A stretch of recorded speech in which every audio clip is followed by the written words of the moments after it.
네, 자, 74회, 기출문제풀이 한번, 이론부터 같이 한번 공부해 보겠습니다. 합격률이요, 38.35%가 나왔었습니다. 평상시 비교하면 평균보다도 약간 낮은 정도, 그냥 평범하게 나왔습니다. 제일 어려울 때가 보면, 71로에서 27%, 이때보다 한 11% 높고요. 제일 높은 때 기준 50%, 요때에 비하면 한 11점 몇 프로 정도 좀 낮았습니다. 그래서 평균 정도 나왔습니다. 자, 그러면 한 문제씩 한번 볼게요. 1번 문제부터. 다음 중 현금 및 현금성 자산 금액을 모두 합하면 얼마인가? 자, 봅시다. 취득 당시 만기가 2개월인 채권 3개월 이내면 현금성 자산에 해당되죠. 타인 발행 당좌 수표는 현금이죠. 현금. 여기 보통예금도 현금이죠. 일단 3개가 됐습니다. 당좌 차월은 유동부채입니다. 단기 차입금하고 성격이 같은 거고. 자, 이게 이제 헷갈리는 거죠. 당좌 개설 보증금이 뭐냐. 요걸 함정으로 만들어 놨습니다. 자, 제가 요령 가르쳐 드린 거 있죠? 자, 컨트롤 F 눌러서 계정 과목 및 적요 등록 메뉴 항상 켜놓으세요. 이런 시험 볼 때도. 그래서 컨트롤 F 누르고 당좌 개설 보증금은 계정 과목을 특정 현금과 예금으로 사용합니다. 쉽게 말하면 당좌 예금을 당좌 수표를 발행할 수 있도록 은행하고 계약을 맺어서 보증금을 걸어야 돼요. 그러면 이 보증금은 뭘로 인식하느냐? 계정 과목을 특정 현금과 예금. 거기 현금 적요란에 보면 당좌 개설 보증금, 현금 회수 당좌 개설 보증금으로 할 때 요 계정 과목을 많이 씁니다. 또 다른 계정 과목으로 실무에서 뭘로 쓰냐면 장기 금융 상품으로도 씁니다. 왜냐하면 요 당좌 개설 보증금은 한번 보증금 맡기면 몇 년간 이 당좌 거래 계약을 취소하기 전까지는 보증금을 항상 둬야 되거든요. 그래서 1년 이상 별도의 예금으로 넣어둔 거다 해서 장기 금융 상품으로도 처리하기도 하고 아니면 특정 현금과 예금, 투자 자산 범위 안에 있습니다. 그래서 이렇게 이걸로 처리해도 되고요. 자, 그래서 당좌 개설 보증금은 현금이 현금성 자산이 아닌 투자 자산이다. 그래서 해당이 없습니다. 그래서 요거 3개를 더하면 얼마죠? 100만 원. 그래서 1번이 정답이 되겠습니다. 자, 요 함정에 빠지지 않도록 조심해야 돼요. 그 다음 2번 문제. 다음 중 무형자산에 해당하는 것은 몇 개인가? 개수는. 자, 우선 무형자산 딱 들어가세요. 한눈에 보이는 거. 자, 특허권이 있습니다. 여기 있죠. 컴퓨터 소프트웨어. 컴퓨터란 말은 없어도 정식 계정 과목은 소프트웨어입니다.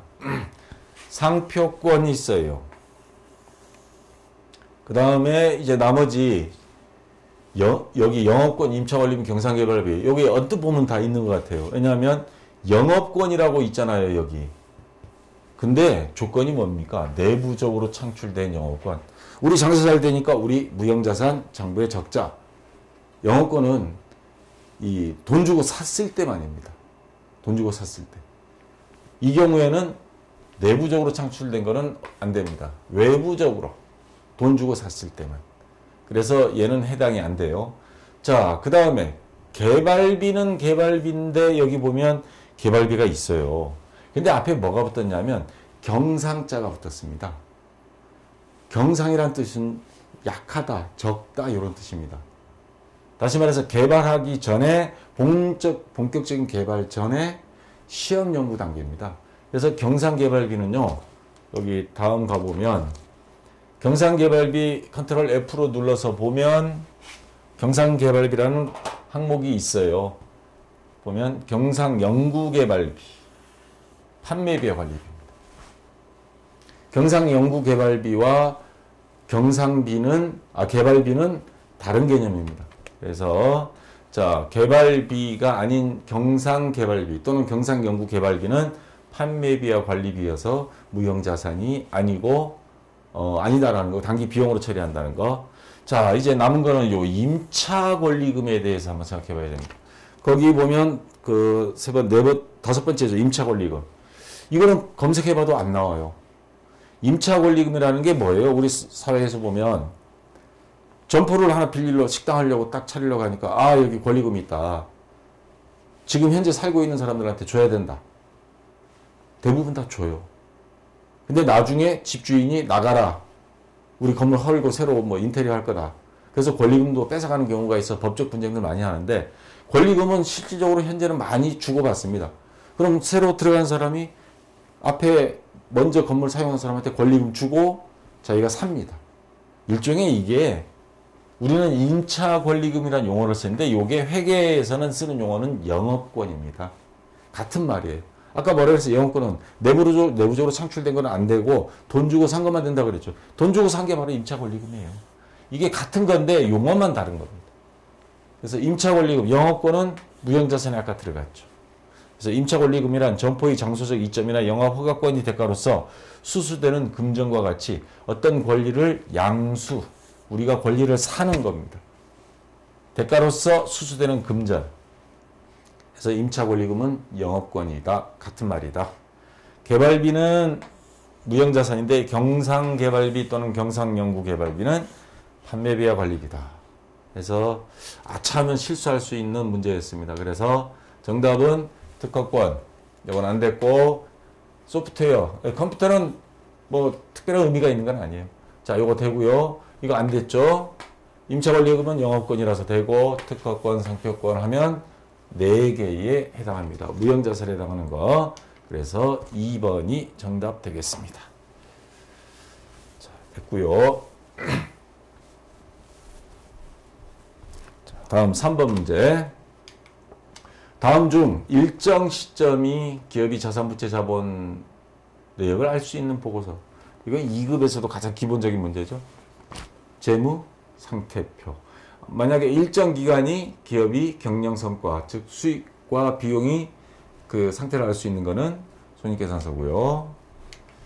자, 4번 문제. 결산 마감 시 당기분 감가상각 누계액으로 100만 원을 계상하였다. 재무제표에 미치는 영향을 바르게 설명한 것. 자, 요거 제가 FAT 출제위원 할 때 냈던 형태의 문제입니다. 왜냐하면 감가상각 누계액 하면 요거를 대부분 부채로 생각을 해요. 이거 부채 계정이 아닙니다. 평가 계정이라고 그러죠. 엊그저께 수능 봤지만 일주일 지진 때문에 연기됐다가 평가, 시험 본다. 뭐를 평가하는 거냐? 자, 여기 예를 들어서 유형자산 중에 기계장치가 여기 1억 4,580만 600원이 있어요. 근데 얘가 낡은 게 감가상각 누계 얘가 1,765만 2천원이 낡았어요. 그럼 현재 가치는 1억 2,814만 8,600원. 바로 이 처음 기계장치를 돈 주고 샀을 때 장부가액은 1억 4,500 뭐 이렇게 돼 있지만 얘 낡은 거를 빼고 평가하고 났더니 현재 순수한 순자산은 이거다 이 말입니다. 그래서 감가상각 누계액은 부채가 아니고요. 자산에서 순수한 자산을 계산하기 위해서 평가하는 평가계정, 자산 차감 항목이라는 겁니다. 자, 그러면 감가상각 누계액으로 요거 100만 원을 계산했다. 그럼 어떤 영향을 미치느냐? 요거 들어가면 아까 기계장치 가격이 줄어들었죠? 다시 말해서 자산이 여기는 증가한다 돼 있죠? 증가가 아니고 뭐예요? 자산이 감소한다. 100만 원만큼. 여기 100만 원 딱 빼버리면 100만 원이 줄어들잖아요. 자산이 감소한다. 자산이 줄어들면 그만큼 당기순이익은 적어지겠죠. 당기순이익이 100만 원 감소한다. 이게 일단 정답이 됐고 이익이 적어지면 그 회사 자본에서 이익잉여금이 줄어들겠죠. 자, 자본이 증가한다가 아니고 감소한다. 여기 부채는 아무것도 없어요. 부채에 대한 건 없습니다. 감가상각 누계하고 부채는 상관없으니까 당연히 정답이 아니고 그래서 3번이 정답이 되겠습니다. 굉장히 어렵지 않은 듯 하면서도 아차하면 실수하고 시간만 오래 잡아먹는 그런 형태의 문제입니다. 자, 그다음 5번 문제. 다음 중 유형자산이 취득 원가에 해당하지 않는 것. 유형자산을 취득할 때 그 원가에 포함하지 않는 것. 유형자산이 매입 또는 건설과 직접적으로 관련되어 발생한 급여. 다 들어갑니다. 매입과 관련해서 나가는 뭐 비용들 다 있습니다. 취득과 직접 관련된 세세 공과금도 다 들어가고요. 설치 장소 준비를 위한 지출, 시험 연구비, 운반비, 보험료 뭐 다 등록 취득 다 들어갑니다. 자, 근데 이제 유형자산 취득 후 발생한 이자 비용. 자, 자본화 대상 차입 원가라는 용어 들어보신 적 있죠? 앞에 이론할 때 설명했던 거. 이게 뭐냐면, 자, 건물을 짓고 있어요. 돈이 한두 푼 드는 게 아니잖아요. 그러면 건물 신축에 따른 대출금 이자 비용. 자, 은행에서 돈을 빌렸어요. 돈 좀 빌려주세요. 건물 완성하고 나면 갚겠습니다. 해서 이렇게 대출금 받으면 이자를 물어야 되는데 이 이자 비용은 이 건물을 짓기 위해서 들어간 다른 재비용을 더하는 것처럼 그 이자도 자본화 대상, 다시 말해서 건물에다가 더해줘야 된다. 만약에 건물인 경우에 별도의 그냥 비용으로 처리하는 게 아니고 자본적 지출로 보듯이 건물에 더해줘야 된다. 근데 유형자산을 짓는 게 아니고 취득한 후에 은행 대출 받은 거예요. 이 경우는 해당이 안 됩니다. 자, 건물을 짓거나 또는 취득 과정에서 발생한 거라면 몰라도 취득 후니까 이거는 시점을 넘어서 버린 거예요. 그래서 5번에 4번은 취득원가에 더하지 않고 그냥 이자 비용으로 처리해야 됩니다. 자, 그래서 4번이 정답되고요. 6번 문제. 자, 계산 문제 나왔습니다. 다음 자료를 이용하여 상품 및 기말 재고액을 계산할 얼마인가? 매출액, 매출액들이 매출라인 나왔어요. 매입액, 매입 할인, 매입 환출, 타겟적으로 대책, 기초재고액, 매출총액. 자, 순매입액, 순매출액, 매출원가, 매출총액 계산 대입하면 그럼 전산액의 2급 수준이 되어버리니까 1급 수준으로 맞추기 위해서 타계정으로 대체액이 20만 원을 집어넣습니다. 핵심은 이겁니다. 타계정으로 대체액이 뭔 뜻인지 모르면 이거를 어디에서 빼야 될지 더해야 될지 몰라버려요. 자, 여러분들 어디서 봤냐면 일반전폐 입력할 때 직원들 추석 때 옛날에 그 LG전자 다니는 사람들, 삼성전자 직원들한테 가전제품 하나씩 준 적이 있어요. 그러면 회사에서 판매한 건 아니에요. 직원들한테 줬어. 그러면 차변에 복리후생비 100만 원. 근데 상품을 줬는데 이건 판매가 아니니까 상품 매출로 적을 수는 없어요. 상품에서 뺍니다. 이거 지금 대변이거든요. 대변의 상품을 일단 공장에서 나갔으니까 사무실에서 나갔으니까 대변의 상품 했는데 판매는 아니고 그럼 뭘로? 적율안에 8번 타계정으로 대책 손익계산서 반영 문 요걸로 처리했었습니다.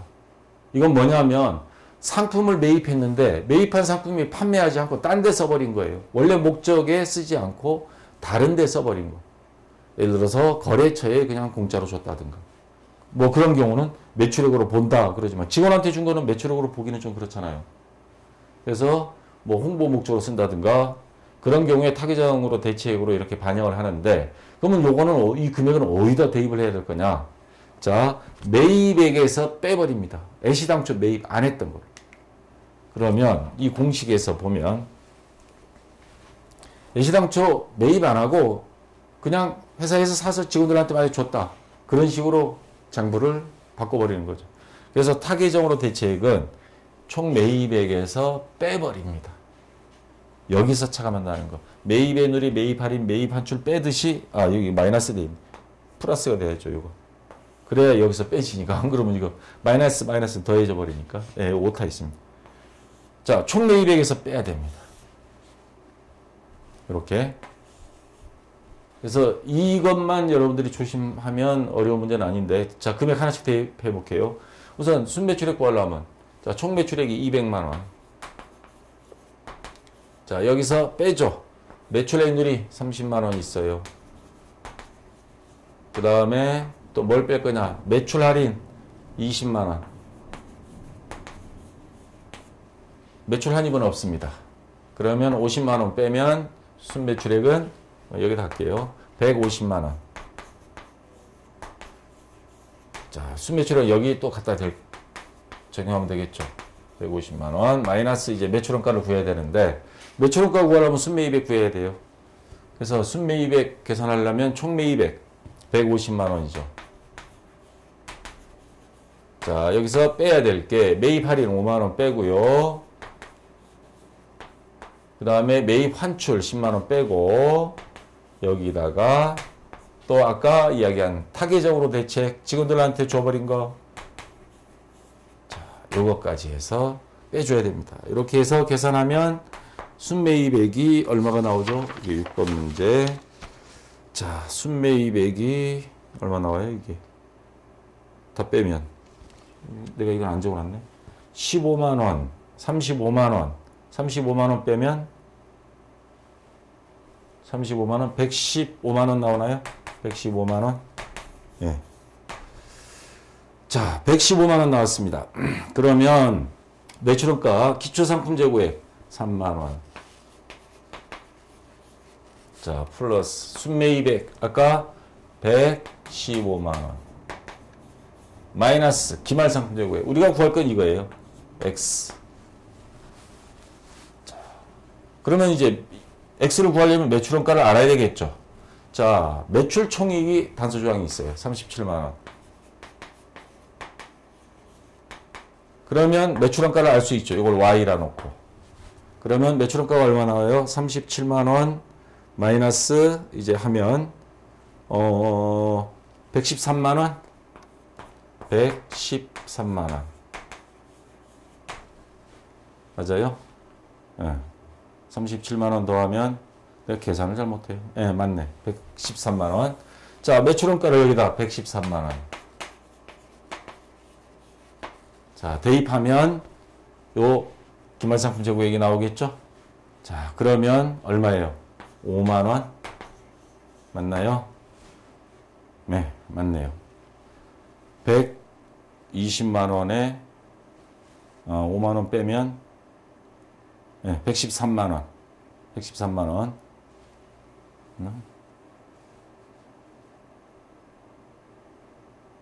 마이너스 2만 원. 110. 예, 맞네. 113만 원. 자, 여기서 구하는 건 요거 기말상품 재고액. 예. 5만 원이 되겠죠. 자, 요거 대입하면 자, 이렇게 계산해 주면 되겠습니다. 자, 됐고요. 자, 다음 문제 매출 채권에 대한 문제입니다.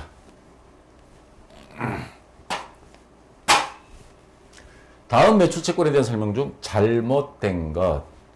회수가 불가능한 매출 채권에 대하여 합리적이고 객관적인 기준에 따라 산출한 대손출산액을 대손충당금 설정한다. 뭐 우리가 다 알고 있는 사실이죠. 자, 대손충당금 설정 연말에 가서 결산 시 하죠. 자, 3번부터 할게요. 대손출산액에서 대손충당금 잔액을 차감한 잔액을 대손상각비로 계산한다. 차익보충법을 이용하죠. 회수가 불가능한 채권은 대손충당금과 상계하고 대손충당금이 부족한 경우는 바로 대손상각비로 처리한다. 자, 정답은 나왔습니다. 2번인데 뭐가 틀렸냐? 매출 채권 등이 이전 거래가 차입 거래에 해당하면 처분 손익을 인식해야 한다. 말이 어렵죠. 매출 채권 중에서 받을 어음을 한번 놓고 이야기해 볼게요. 어음을 갖고 있어요. 돈이 필요해. 아니면 거래처에 그냥 뭐 줘버릴 수도 있어요. 물건 대금으로. 만약에 매각 거래로 해서 은행에서 할인받았다. 그러면 은행에 매각 거래하는 건 뭐예요? 어음을 아예 팔아버린 거예요. 그럼 은행에서 공짜로 해주나요? 수수료 떼죠. 매출 채권 처분 손실이 생깁니다. 10만 원짜리 어음을 10,000원 우리 뺄 거야. 네, 그렇게 해주세요. 이 10,000원은 이 매출채 받을 어음이란 매출채권을 팔면서 손해본 금액입니다. 그래서 나머지 보통예금 통장에 9만 원 들어왔어요. 이게 매각 거래입니다. 그러면 매각 거래는 처분 손익을 인식한다. 처분 손익, 매출채권 처분 손실. 이거를 말하는 거예요. 근데 얘가 지금 뭐라고 그랬어요? 차입 거래라고 그랬잖아. 차입 거래는 완전히 양도가 되는 게 아니고 그걸 담보로 빌리는 거예요. 자, 은행에서 돈 빌릴게. 대신에 담보물은 맡길게요. 10만 원. 돈 들어왔다. 나중에 부도 나오면 이거 다 갚아야 돼요. 이 회사에서 책임져야 돼요. 그래서 차입 거래는 처분 손익이 안 나와요. 안 나오고 이건 매각 거래에 해당되는 이야기입니다. 그래서 잘못된 건 2번이 잘못된 겁니다. 자, 됐고요. 8번 문제.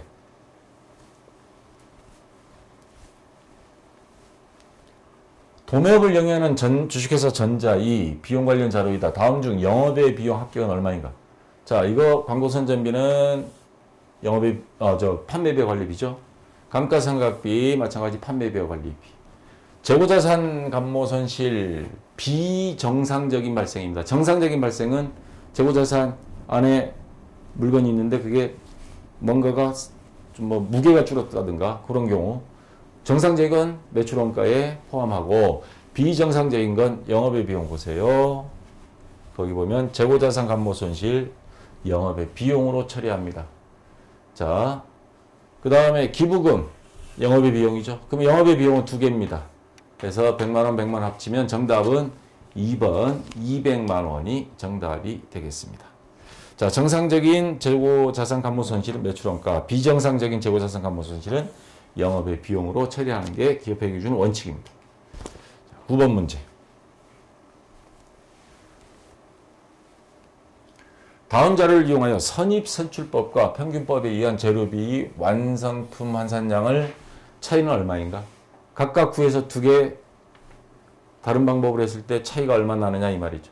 자, 평균법으로 하게 되면 완성품 환산량은 완성품 수량 플러스 기말정품 환산량이죠. 이거 대입하면 자, 완성품 수량이 2600개예요.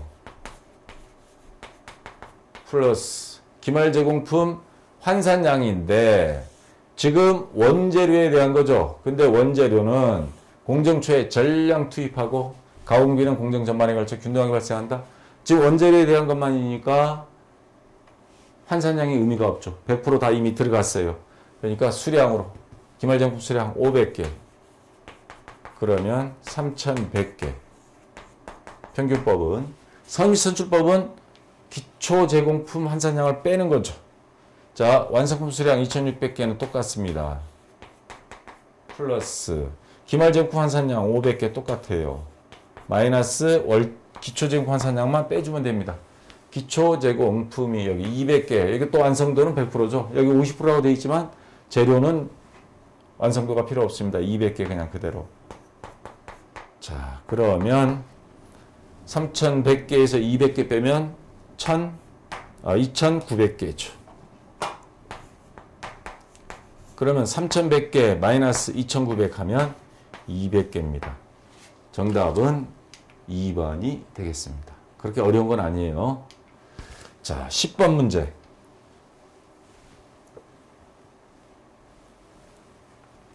다음 중 제조원가 명세서에 포함되지 않는 항목은 무엇인가? 제조원가 명세서 가서 보세요, 그냥. 자, 하나씩 볼까요? 제조원가 명세서. 여기 보면 뭐 경비, 뭐 단기 총제조 비용 나와 있습니다.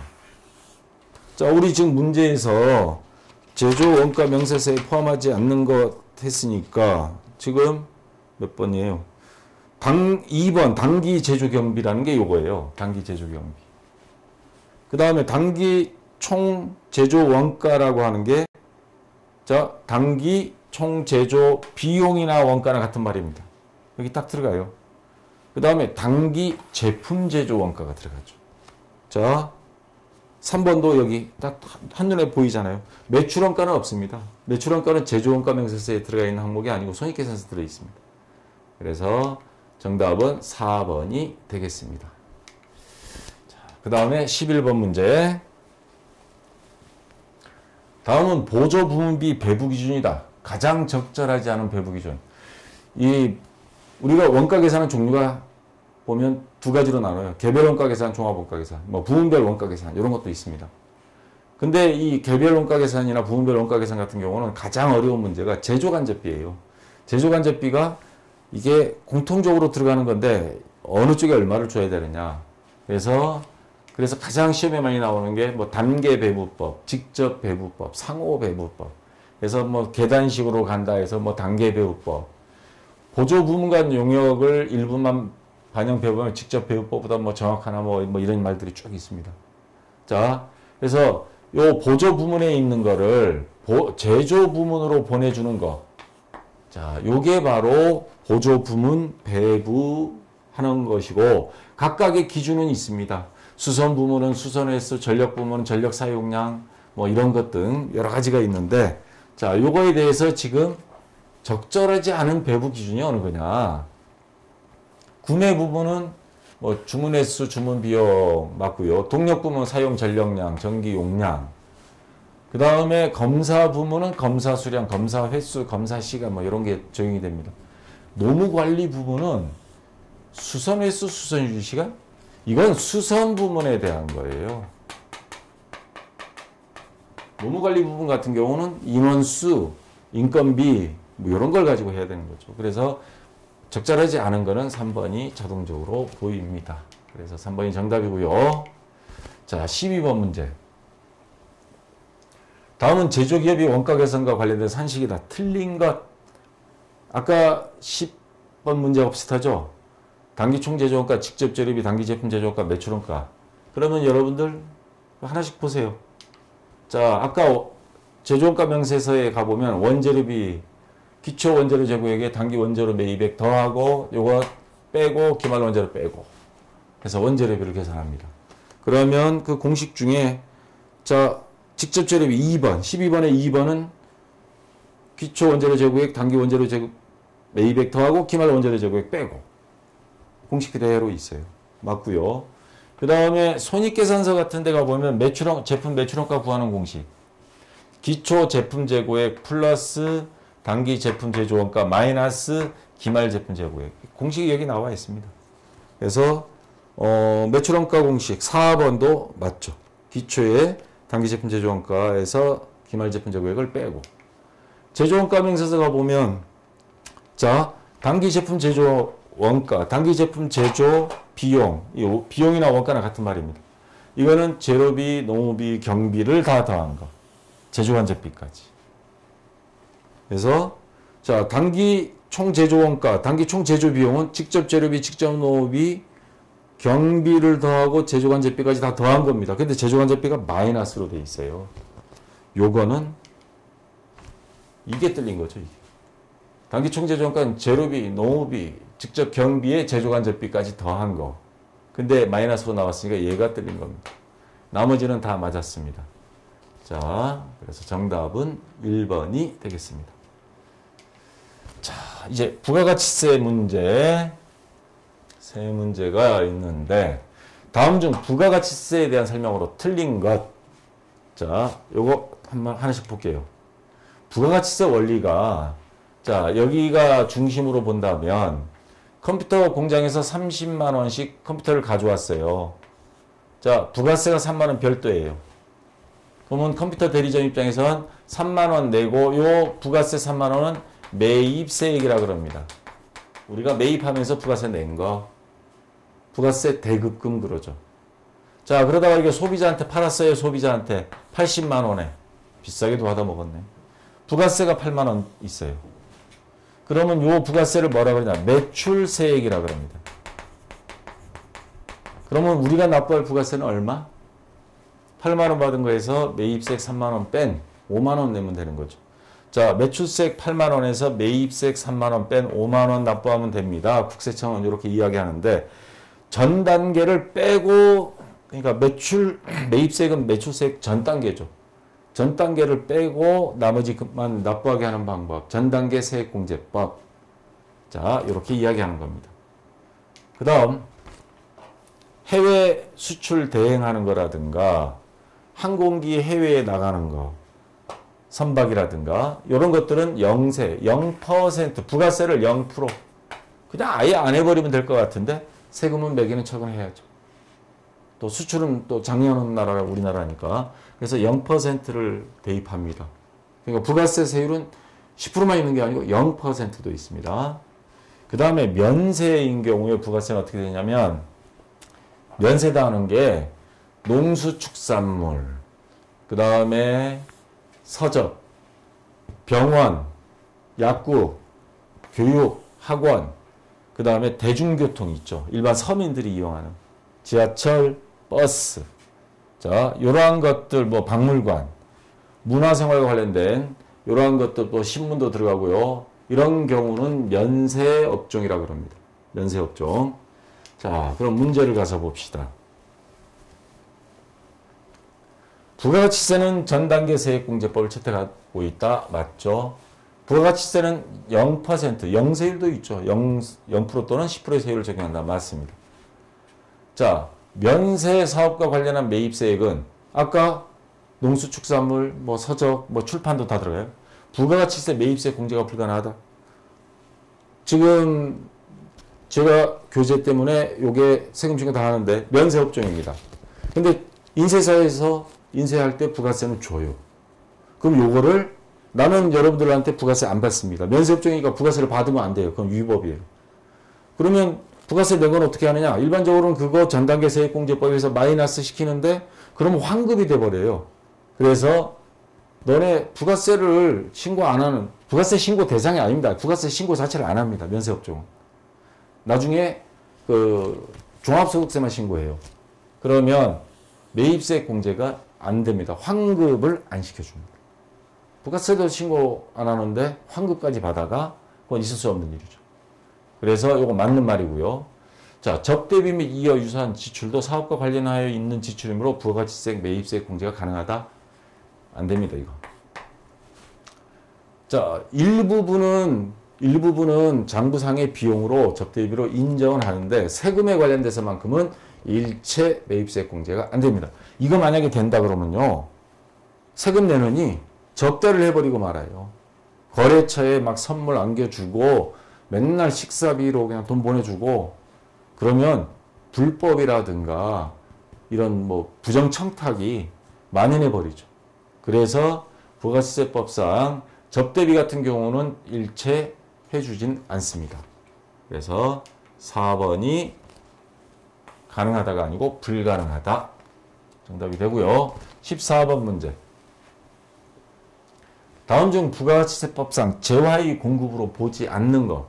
이 중에 어느 거는 판매로 안 보느냐. 자, 일반적으로 물건을 파는 거, 이게 재화의 공급. 그 다음에 할부 판매, 자동차 할부 판매.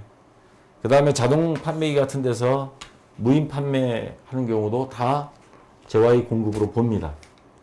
자, 그러면 사업용, 여기 2번부터 보게. 현물 출자를 위해 재화를 인도하는 거. 우리가 저 회사에 자금을 투자하기로 했어요. 근데 그게 돈이 아니고 물건으로. 그럼 그 물건을 판매한 것으로 봅니다. 재화의 공급으로 본다 이 말입니다. 이런 경우. 그래서 세금 내야 됩니다. 이거. 판매로 보니까. 장기할부 판매 아까 들어갔죠.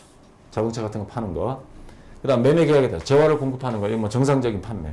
요거 세 개는 재화의 공급이 맞는데 사업용 자산으로 국세를 물납하는 것. 이게 뭔 뜻일까요? 우리가 세금을 낼 돈이 모자라. 근데 자산이 있어. 예를 들어서 토지, 건물, 요거를 아니면 또 상품, 요걸로 국세를 물납을 받아주는 경우가 있습니다. 그러면 그런 경우는 좋아. 받아줄게 요거를. 해서 세금을 내는 거. 그러면 이건 판매로 볼 거냐.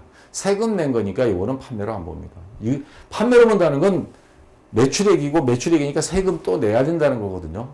부가가치세를. 근데 이거는 세금을 낸 거기 때문에 자, 판매로 보지 않는다. 또 요즘은 보는 저 유한양행 같은 경우 최대 주주가 정부예요. 왜냐하면 돈 낼 세금 상속세를 자식한테 안 물려줬어요. 만약에 물려주는데 뭐 물려줬다 진짜 물려주는데 돈이 없다. 그럼 주식으로 낼게요. 하면 그 주식을 국가가 갖고 회사 최대 주주가 돼서 이제 이사회에서 이제 영향력을 행사하는 경우가 있습니다. 자, 그런 경우는 물론 자산은 아니지만 그건 뭐 자본인 경우고 어쨌거나 세금 대신 납부한 자산에 대해서는 자, 재화의 공급으로 보지 않는다. 그래서 1번이 정답이 되고요. 자, 면세가 또 나왔습니다. 부가가치세 면세 대상이 아닌 것. 아까 의사 또는 약사, 의약품 조제에 해당이 된다고 그랬죠. 국민들이 건강을 위해서. 수돗물 국가에서 운영하는 거 당연히 그래서 수돗물이 싼 겁니다. 그 다음에 연탄, 무연탄, 저소득층을 위해서 이것도 면세 대상입니다.